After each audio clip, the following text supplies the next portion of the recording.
It may be they have some kind of language barrier. Yeah. It could be, you know, you're being assessed in an English university by English speaking or English first generation speaking people. English might not be your first language, might not even be your second language.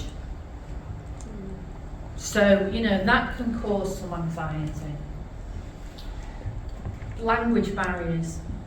Now, language barriers aren't just about, well, you know, English isn't my first language, it's not my second language.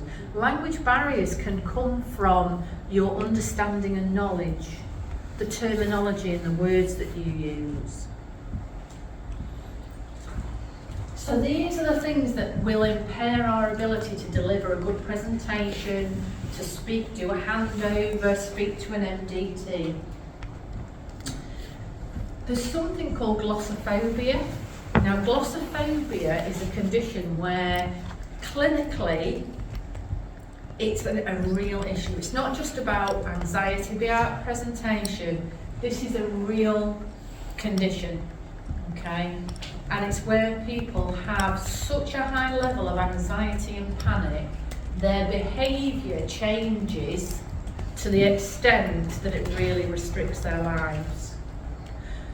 I used to work in a service where my line manager could not speak in public.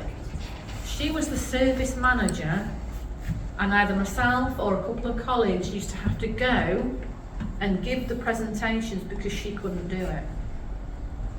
Didn't massively impact on her everyday life, but it was a problem because she was the head of the service and people expected her to go and be the face and the head of the service, but she couldn't do it. Sometimes people will change their jobs. Sometimes people will say, I'm not going for that promotion, I'm not going for that job because I can't do it. I couldn't do it. So we avoid situations, and that, you know, we can lose our confidence and we can feel worthless. If that resembles, or if you're reading that and listening to what I'm saying and thinking that's me, what you need to do is speak to Stuart Taylor so we can get you some extra support if it's that bad. So, what should we expect then? What should we expect? These are the common symptoms of this kind of anxiety that we will get when we're asked to do a big presentation, speak to a group, etc., etc. So, you'll get a dry mouth. Okay, so one of the things for your presentation that you need to do is make sure that you take a bottle of water with you. We can get a bit shaky. We can blush. So I used to work with a woman that when she was anxious, she'd go bright red from here upwards. Nowhere else, absolutely bright red. And I could always tell when she was worried and stressed. It was a giveaway. It might be that we can't get the words out, so we start to stutter and do that.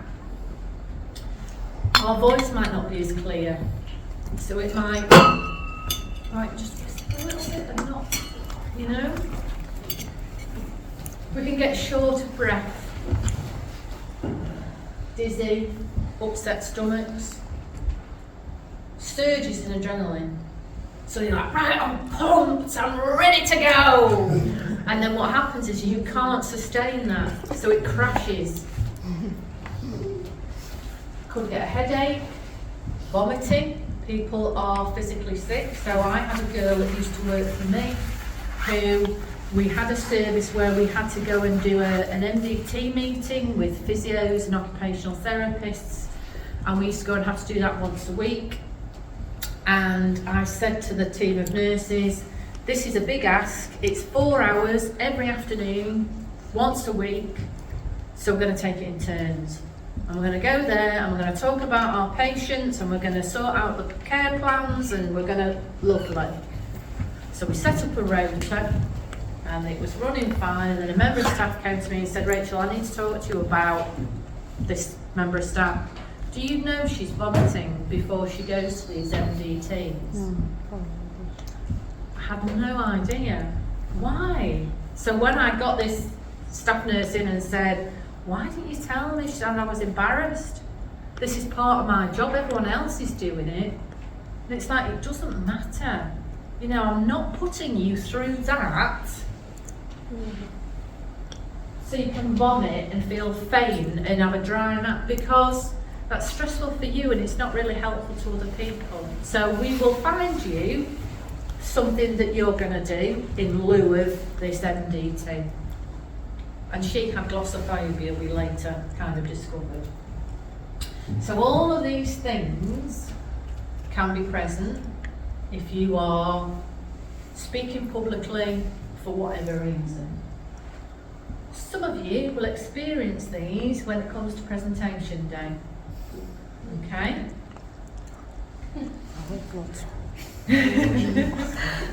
I'm really hoping you've not got all of them on presentation. I'll get dry mouth. Upset stomach. Again, it's just Yeah. The thing to be mindful of is that a lot of these come from a direct result of a surge of adrenaline that's not got under control.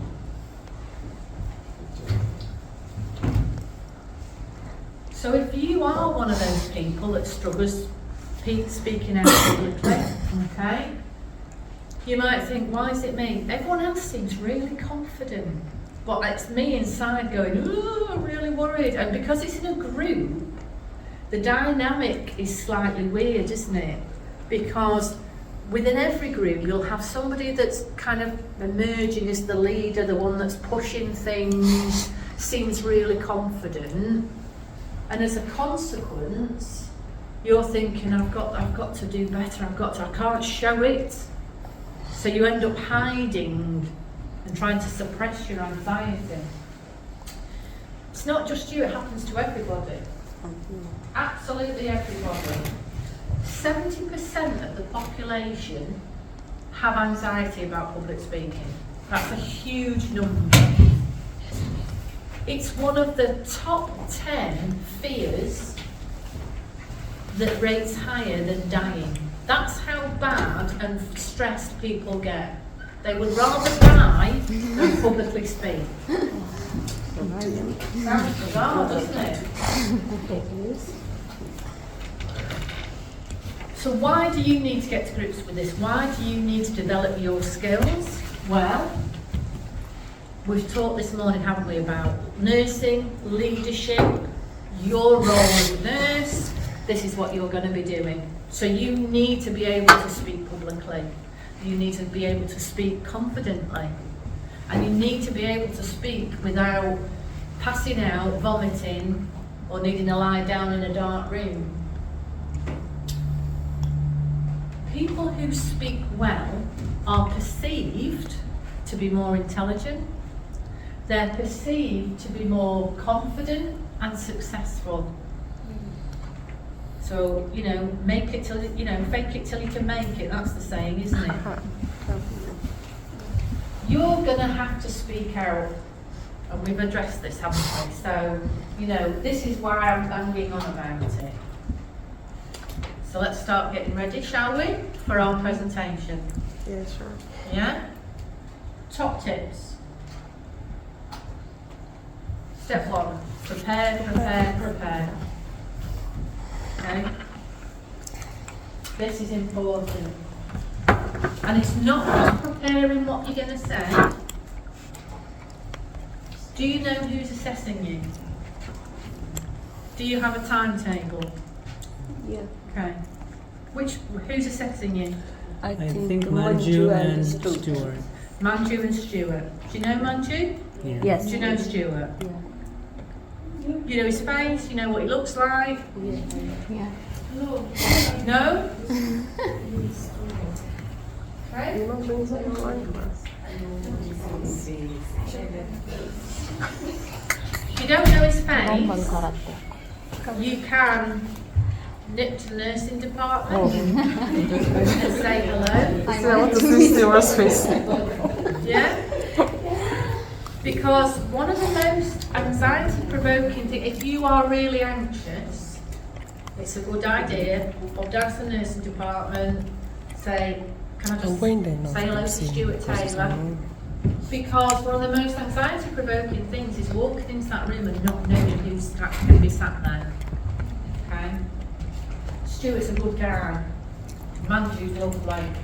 You're being assessed by two lovely, lovely people, so you've got nothing to worry about. Do you know which room your assessment's going to be in? Which one? Which one? Do you know your room? No. The staff room. Hmm?